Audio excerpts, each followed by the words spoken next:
Bonjour chers internautes, c'est avec un réel plaisir que nous allons aborder un nouveau numéro pour faire suite au précédent numéro. Nous sommes là effectivement en train de parler de l'interprétation de William Branham sur Zacharie chapitre 14, le verset 7.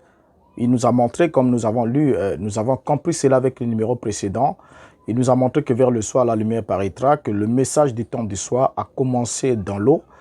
Et effectivement, il a fait référence à l'événement de juin 1933. Mais nous avons compris ensemble avec vous, en faisant juste un bref briefing, que William Branham, qui avait déjà affecté que, selon sa théorie, qu'il y avait un seul messager pour un seul âge, pour un âge, que l'Esprit, Jésus par l'Esprit, dans un âge ne s'adresse qu'à une seule personne. Et nous voyons que au septième âge, nous avons compris qu'au septième âge de l'Église, selon la théorie de William Branham, Jésus aurait parlé par William Joseph Seymour, l'Afro-Américain qui est l'instigateur du mouvement de Larry Azusa, donc le porteur du message pentecôtiste. Et nous avons compris ensemble avec vous que William Branham, si il était juste dans l'âge de l'église de la Odyssée, il n'avait qu'avoir une seule place légitime ou légale qui est celle d'être l'auxiliaire de l'Afro-Américain.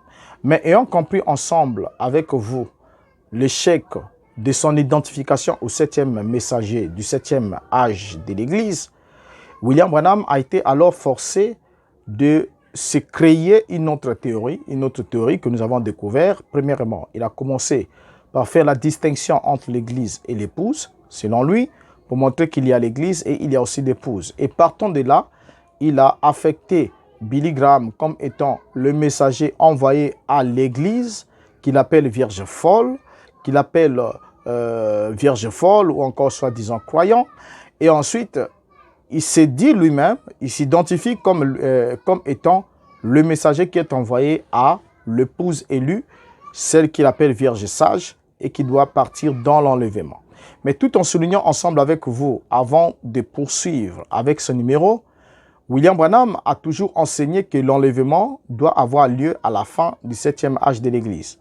Donc c'est au septième âge de l'Église que l'épouse ou encore l'Église, parce que là il utilise encore le terme Église, que l'Église part dans l'enlèvement. Donc c'est au chiffre 7 qu'il y a l'enlèvement, quand il prend l'illustration avec Enoch, parlant de 7 premiers qui ont précédé Enoch et qui sont tous passés par la mort, mais que le septième, lui, il est pris vivant dans un enlèvement sans goûter à la mort. Et directement, il affecte cela, il marie cela avec le septième âge de l'Église, qui est l'âge de ceux qui ne vont pas s'endormir, mais qui seront pris vivants dans la translation, alors que les 6 autres moururent. Et en d'autres termes, Paul, Irénée, Colomban, tous ceux-là moururent, mais que le septième, lui, doit être pris dans l'enlèvement. Mais ironie du sort, William Joseph Seymour, qui est le porteur du message, ou encore le septième ange, messager de l'église de la Odyssée, à l'instar du septième homme comme Enoch, n'a effectivement pas pris, il n'a pas pris de l'envol pour aller dans les airs comme Superman, puis par partie, ainsi de suite, partira, et jusqu'à je ne sais pas où. Mais William Joseph Seymour n'est pas parti comme ça, mais il a connu bien effectivement la mort en septembre 1922, et sa tombe existe encore là aux États-Unis. Et même William Branham, qui a voulu s'efforcer lui-même à avoir la 7e place, effectivement, il nous a laissé aussi un mémorial. Sa tombe est là, voilà, elle est là. Nous en parlerons un jour dans un numéro spécial aussi à propos de sa tombe. Donc, de la naissance à la tombe sera le titre de ce numéro, de la naissance à la tombe. Et ça nous permettra de comprendre encore un peu plus davantage qui était ce personnage de William Branham. Alors, donc déjà, vous comprenez ensemble avec moi qu'en voulant forcer la position du septième messager, cela ne marchait plus. Et après avoir alors compris son échec à l'identification, à s'identifier au septième ange, Branham a alors pu se tailler une 4e place à la suite des 3 derniers messagers qu'il désigne un peu plus haut dans d'autres prédications, il désigne les messagers de la vie. Donc, il a commencé par nous parler de Luther, en disant que Luther a amené la justification, Wesley la sanctification, et ensuite le baptême du Saint-Esprit avec la Pentecôte. C'était la fin, il n'y avait pas un autre message. Et dans une autre citation que nous avons lue dans le numéro précédent, William Branham dit que le message du septième âge serait le dernier message. Donc quand on dit dernier, ça veut dire qu'il n'y aura pas un autre message qui viendra, parce que l'Esprit ne parlera plus dans un autre âge. C'est ce que Branham lui-même le dit dans l'exposé des 7 âges de l'Église, que l'Esprit ne parlera plus dans un autre âge, parce que le dernier âge par lequel l'Esprit s'est adressé, c'est l'âge de Laodicée. Ce n'est pas pour rien que à la fin de l'âge du message adressé à l'église de Laodicée, la Bible dit, ceux qui ont les oreilles entendent ce que l'Esprit dit aux églises. Et là, Branham interprète cette phrase-là et dit, c'est la dernière adresse de l'Esprit. L'Esprit ne parlera plus dans un autre âge. Donc, s'il doit y avoir un autre âge, donc un 8e âge de l'église, quel que soit le nom qu'on lui donnera, on peut l'appeler âge de l'épouse pour juste l'embellir et puis le faire passer inaperçu. Mais l'Esprit ne parlera pas. C'est-à-dire, selon cette théorie, l'Esprit ne parlera pas. Donc, dans cet âge-là, qui est le 8e âge de l'Église ou encore dit âge de l'épouse, l'Esprit ne parlera pas. Mais je n'aimerais pas qu'on puisse parler comme ça sans William Branham, comme toujours. Nous allons l'inviter pour les quelques minutes. Et c'est lui qui nous permettra d'avoir un certain éclairage sur cette théorie-là. Est-il le 7e ange messager de l'Église de Laodicée ou est-il le 8e messager de l'Église qu'on appelle le 7e ou qu'on appelle le messager de l'âge de l'épouse, un âge dont l'esprit ne s'exprime plus. Ok, je n'aimerais pas parler d'abord. Prenons notre mal en patience et invitons William Branham. Déjà plus haut dans l'autre prédication, nous allons encore relire cette citation qui va nous permettre de toi défendre. Parlons des derniers âges. William Branham dit, dans le signe de sa venue, prêché le 7 avril 62, paragraphe 93, il dit, puis nous voyons dans l'Apocalypse 3, 1 à 3, qu'il doit y avoir 3 âges de l'Église dans ces derniers jours. Savez-vous cela? C'est juste. Nous avons eu cela, rappelez-vous, au fur et à mesure qu'il passe par ces facteurs. La justification, la sanctification, le baptême du Saint-Esprit, Luther, Wesley et la Pentecôte. Les 3 messagers des derniers jours. Nous voyons cela. Bien, là nous sommes en 1962. Donc nous sommes en quelle date? Le 7 avril 1962. William Branham nous parle des 3, il dit les 3 messagers des derniers jours. Voilà, il vient de nous citer les 3 messagers des derniers jours qui sont là, voilà, là, devant les affichés, voilà, ils sont là. Là, vous avez Luther, ok, avec la justification comme message. Là, vous avez Wesley avec la sanctification comme message. Et là, vous avez William Joseph Seymour avec le baptême du Saint-Esprit comme message. Donc là, nous avons les 3 messagers des derniers jours. Ok. Mais non, là, c'est le 7 avril 1962. Mais quand on arrive le 22 avril 1962, donc quelques 2 semaines plus tard, William Branham va nous dire ce qui suit les paragraphes 312 jusqu'au paragraphe 316 y compris. Nous allons lire. Il va nous dire ce qui suit. Soyons vraiment attentifs. Écoutez très attentivement. Maintenant, écoutez, il y a eu quatre messagers de la mort qui ont tué cet arbre. Est-ce vrai? Qui étaient-ils? Le gazam, l'assotérel, le gélec et le asile. Est-ce vrai? 4 messagers des démons romains, des dogmes qui ont tué cet arbre.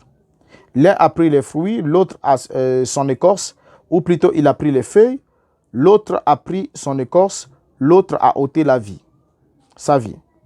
Est-ce vrai? 4 messagers des dogmes ont tué l'arbre, tout sauf les racines.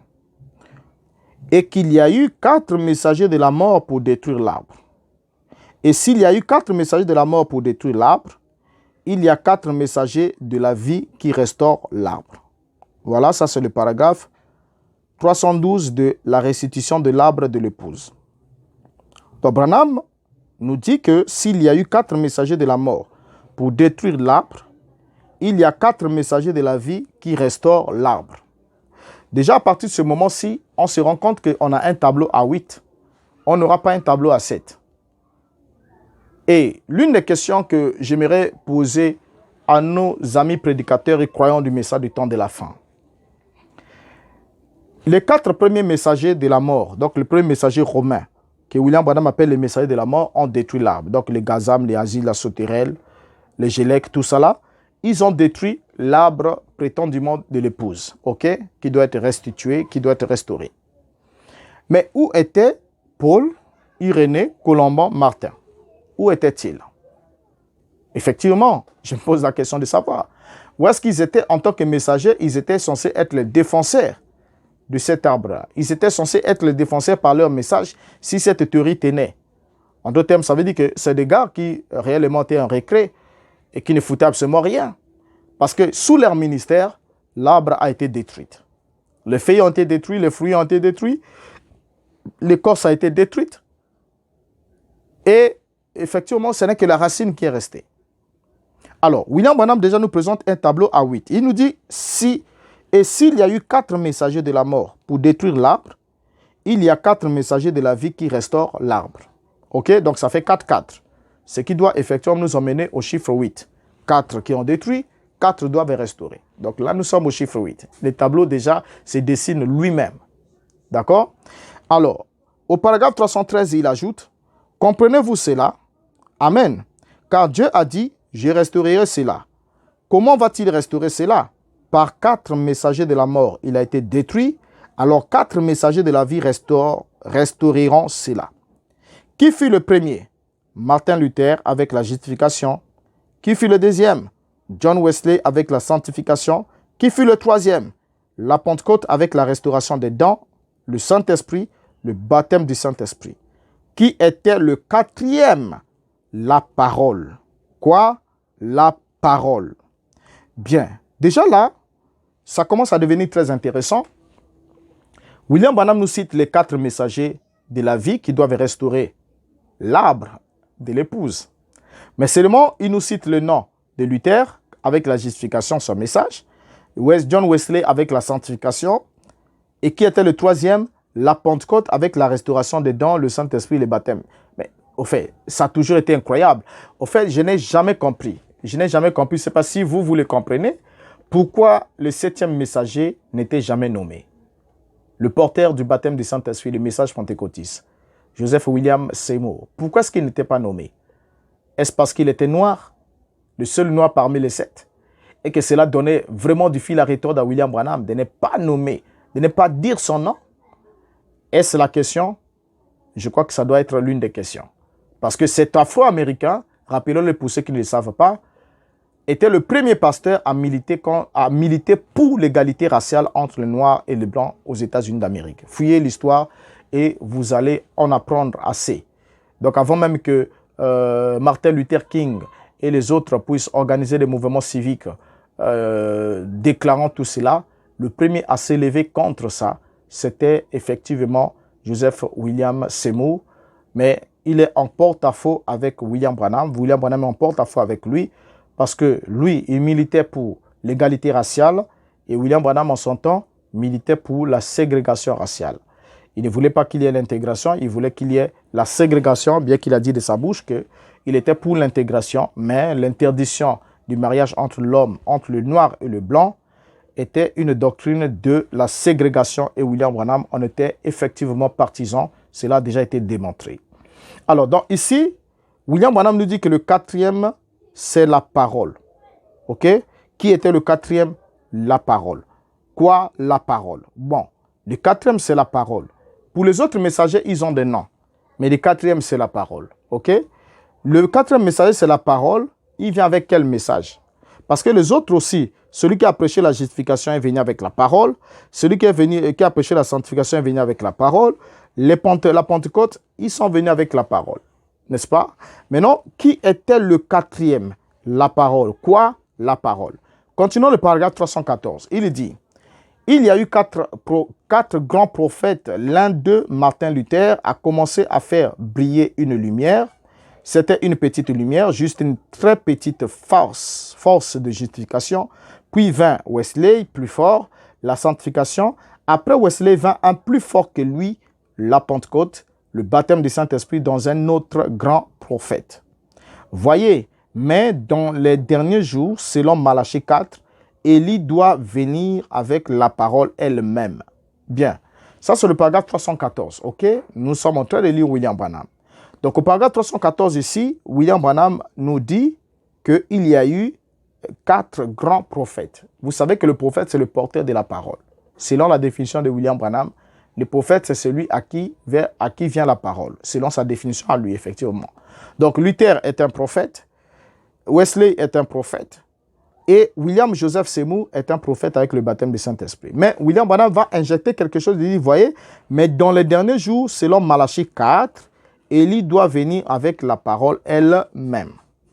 Au paragraphe 315, il ajoute, la parole de l'Éternel venait au prophète dans la lumière du soir. Elle doit venir pour restaurer et rétablir. Quoi? Ramener le cœur des enfants à la foi des pères. Quatrième lumière. Paragraphe 316. 4 tueurs ont rongé cela, 4 messagers ont détruit cela, 4 messagers de la mort ont entraîné cela dans des dogmes, 4 messagers de la justice restaurent cela. Donc du coup, nous avons 8 messagers sur le tableau. Ok? C'est clair. Nous avons 8 messagers dans le tableau. 4 qui ont détruit, 4 qui restaurent. Nous en avons 8. Alors, on va maintenant lire encore William Branham avant qu'on puisse chuter, effectivement. Ce numéro sera sûrement très bref, mais nous allons quand même saisir la substance. Dans l'union invisible de l'épouse de Christ, prêché le 25 novembre 65. Paragraphe 320 jusqu'au paragraphe 324. Il dit ce qui suit. Lisons-les progressivement. Tout à coup, nous avons entendu quelque chose qui venait du sommet de la colline. Une voix retentit dans le haut-parleur. « Tout est prêt !» Alors cet homme qui était debout à côté de moi a dit « Que le feu descende !»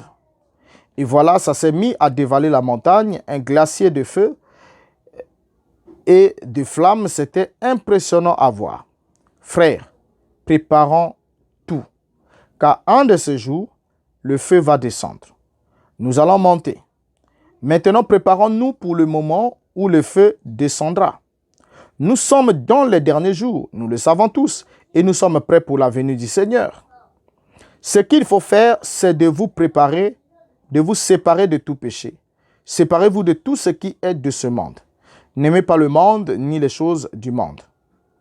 323. Que personne ne vous séduise par son credo, tenez-vous-en strictement à la promesse de Dieu, à la parole de Dieu. Et cette parole, si c'est une parole qui s'applique à aujourd'hui, Dieu la confirmera. S'il ne le fait pas, ce n'est pas la parole pour aujourd'hui. Paragraphe 324. La parole qui est descendue le jour de la Pentecôte, ça ne marchera pas aujourd'hui. Non, monsieur. Celle-là, c'était pour la Pentecôte. Celle-ci, c'est pour l'épouse. Le départ de l'épouse qui rentre à la maison. Nous avons reçu quelque chose de différent. Les pentecôtistes, là encore, ils ont représenté ça. Nous sommes dans l'âge de l'épouse. Pas plus que la parole de Noé n'aurait marché du temps de Moïse. Pas plus que la loi de Moïse n'aurait marché du temps de Paul. Ici, il a essayé de leur dire, vous êtes morts à ça et vous ne pouvez pas avoir ça. Bien. Voyez comment en novembre 65, donc précisément un mois avant que William Branham puisse connaître l'accident mortel, William Branham nous déclare ici ce que nous retenons qui est plus important, bien qu'on a lu longuement. Il nous déclare que la parole qui est descendue le jour de la Pentecôte, ça ne marchera pas aujourd'hui. La Pentecôte. Donc la parole qui est descendue le jour de la Pentecôte, ça ne marchera pas aujourd'hui. Qu'est-ce qui est descendu le jour de la Pentecôte? Qu'est-ce qui est descendu le jour de la Pentecôte? C'était le baptême du Saint-Esprit. Et le baptême du Saint-Esprit est descendu dans Actes chapitre 2. Pierre a pris la parole, il a prêché. Qu'est-ce qu'il a présenté, homme israélite? La conclusion de la prédication de Pierre, nous la connaissons, Actes chapitre 2, le verset 36. Que toute la maison d'Israël sache donc avec certitude que Dieu a fait Seigneur et Christ, et c'est Jésus que vous avez crucifié. Et la Bible dit que les hommes ont entendu cela, ils eurent le cœur vivement touchés. Ils ont dit, hommes, frères, que ferons-nous?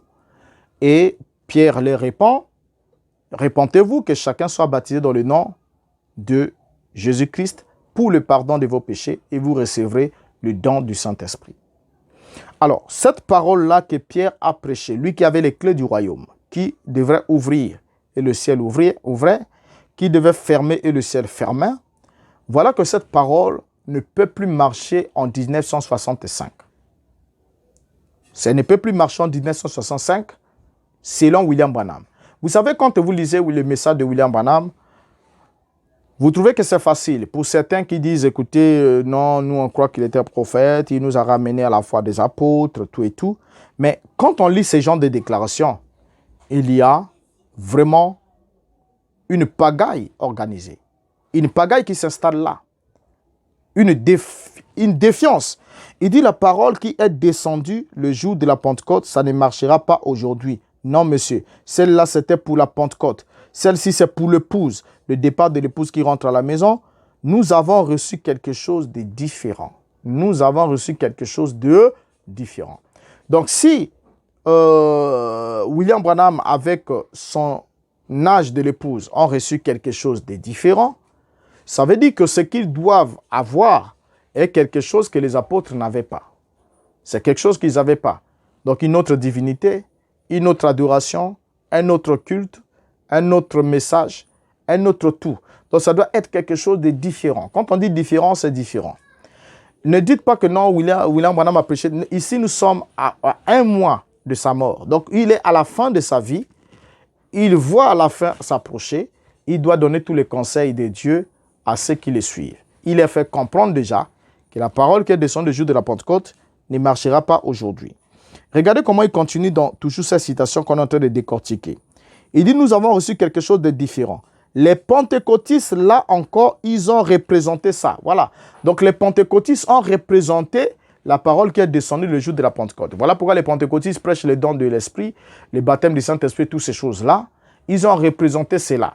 Mais Branham continue, il dit, nous sommes dans l'âge de l'épouse.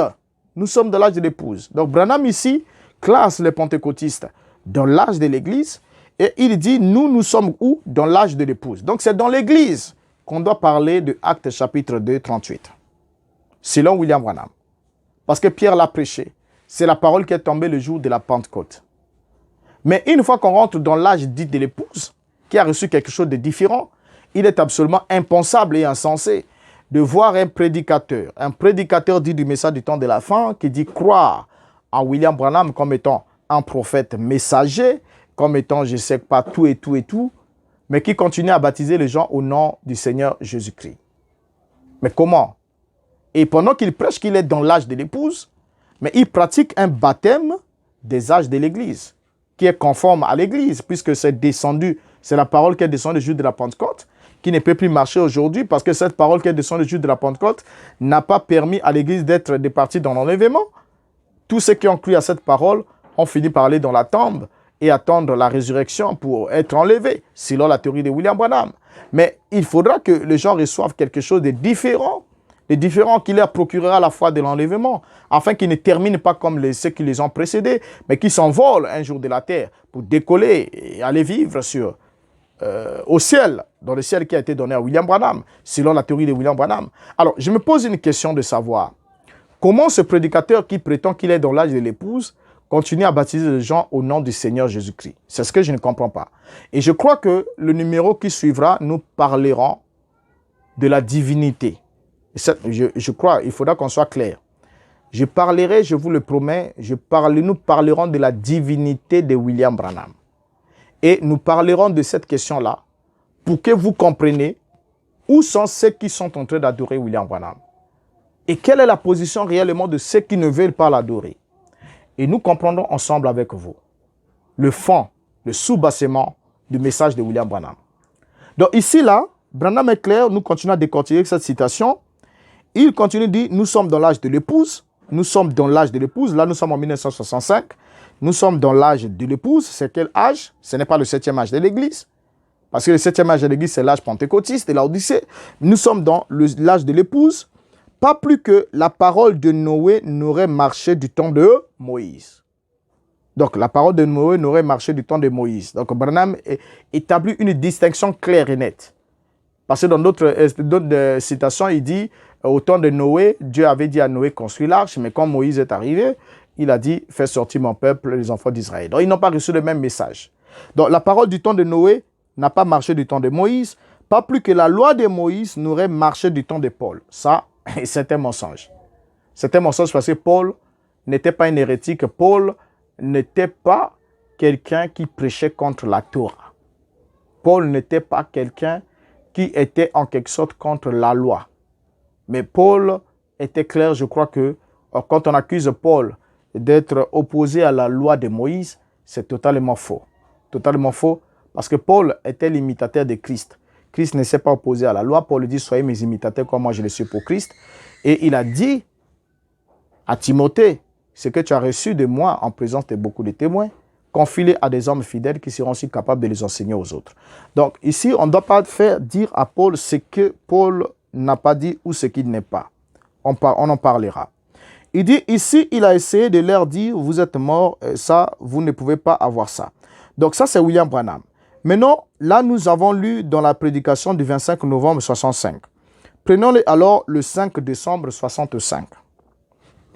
Les événements modernes rendus clairs par la prophétie, paragraphe 55, Branham dit ceci, jusqu'au paragraphe 56. Ensuite, nous lirons le paragraphe 62 et le paragraphe 63.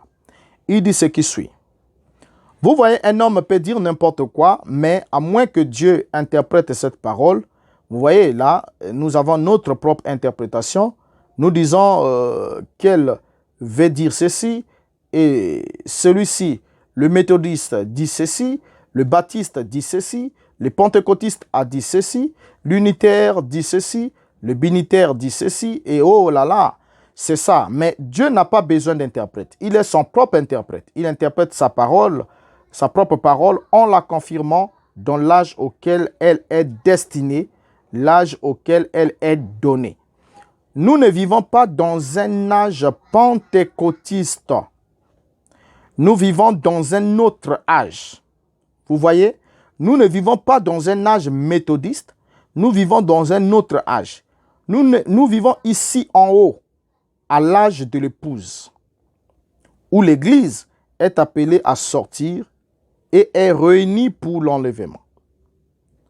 Voilà l'âge où nous vivons. Maintenant, franchement, je crois que c'est l'exacte vérité. Bien, avant qu'on continue à lire le paragraphe 62, essayez un peu de regarder cette déclaration de William Branham. Parce que je l'ai dit plus haut. Lorsque j'ai parlé de la parole qui est tombée dans l'âge de la Pentecôte, qui ne devait pas marcher aujourd'hui, quelqu'un a boudé. Mais ici, William Branham précise son langage. Il précise, il dit, nous ne vivons pas dans un âge pentecôtiste. Nous ne vivons pas. Mais tout en oubliant que l'âge pentecôtiste devrait se terminer aux alentours de 1977. William Branham écoute cet âge pentecôtiste qui devait aller jusqu'à 1977 et introduit son nouveau message à partir de 1933 pour arriver en 1965 et nous dire nous ne vivons pas dans un âge pentecôtiste, nous vivons dans un autre âge. Un autre âge. OK? Il continue. Nous vivons dans un autre âge. Et il appelle ça l'âge de l'épouse. L'âge de l'épouse, c'est l'âge où l'Église est appelée à sortir et est réunie pour l'enlèvement. Donc, c'est l'âge de la réunion de l'Église pour l'enlèvement. Ça, c'est la définition de Branham. Prenons le paragraphe 62 et le paragraphe 63. Il dit, bon, et avec patience, nous devons attendre ceci, car les prophéties qui ont été promises, chacune d'elles doit s'accomplir en son âge. En effet, elle nous prédit ces choses. L'auteur a fait auparavant et nous attendons de le voir le faire de nouveau. Quel temps que celui où nous vivons? C'est un peu comme un calendrier. Vous consultez le calendrier pour voir quel jour de l'année vous vivez et vous consultez la Bible de Dieu pour voir en quel âge nous vivons. Nous ne vivons pas dans l'âge méthodiste, l'âge baptiste. Nous vivons dans l'âge de l'épouse. L'appel pour la ramener à Dieu à travers un canal qu'il a promis d'utiliser pour la ramener. Il a promis de le faire. Paragraphe 63. Mais comme ça s'est produit dans chaque âge, les gens laissent les hommes y ajouter leur propre interprétation par la théologie et ils refusent d'en croire la confirmation divine de Dieu. C'est ça l'interprétation de Dieu. Non pas ce que je dis, ce que quelqu'un d'autre dit, mais ce que Dieu a promis et ce que Dieu fait prouve que c'est Dieu qui interprète lui-même sa propre parole. Bien. On vient ici de lire ensemble avec vous ces quelques citations que nous avons commentées sur cette question. Vous voyez donc ensemble avec moi le désordre qu'a créé William Branham. Le désordre créé par William Branham qui, à force de vouloir à tout prix s'approprier certains versets qui ne le concernaient pas, ni de près ni de loin, a sémé le chaos et a laissé tout un tas de désordre. Ce qui fait qu'aujourd'hui, vous aurez ceux qui croiront que William Branham est le messager d'Apocalypse chapitre 3, 14, donc l'ange de l'église de Laodicée, septième ange. D'autres vous diront, non, il n'est pas le septième ange. Certains vous diront, non, il est l'ange d'Apocalypse chapitre 17. D'autres diront, non, il n'est pas l'ange d'Apocalypse chapitre 17. Et c'est toute une gamme de confusion. Or, la confusion est l'évidence que l'Esprit du Seigneur n'y est pas. Parce que Dieu l'a dit dans Joël, mon peuple ne sera plus dans la confusion. Il n'a pas dit que la confusion ne sera plus sur la terre, mais mon peuple. Donc, ce que Dieu reconnaît pour son peuple, il ne peut pas leur permettre d'avancer ou d'évoluer dans la confusion. Ce n'est pas possible. Ce n'est pas possible. Vous voyez? Ce n'est pas du tout possible. Alors, pour cette question-là, prenez le temps de réfléchir, mes chers frères, et cessez de jouer à l'hypocrisie. Hein? Où je vois des gens, vous trouvez, nous sommes dans l'âge de l'épouse, je suis dans l'épouse tabernacle, âge de l'épouse, je suis une épouse de Christ. Quand vous demandez à quelqu'un, comment est-ce que vous avez été baptisé, il dit, j'ai été baptisé au nom de Jésus-Christ. C'est de n'importe quoi. Ça, c'est la parole qui descend le jour de la Pentecôte. C'est Pierre qui avait les clés, qui a ouvert ces jours-là. Et Branham dit que ça ne marchera pas. Donc, il faut suivre Branham là où il est en train de vous emmener. Vous voyez? Et je crois que s'il plaise à Adonai, le numéro qui suivra, nous parlerons de cette question sur la divinité.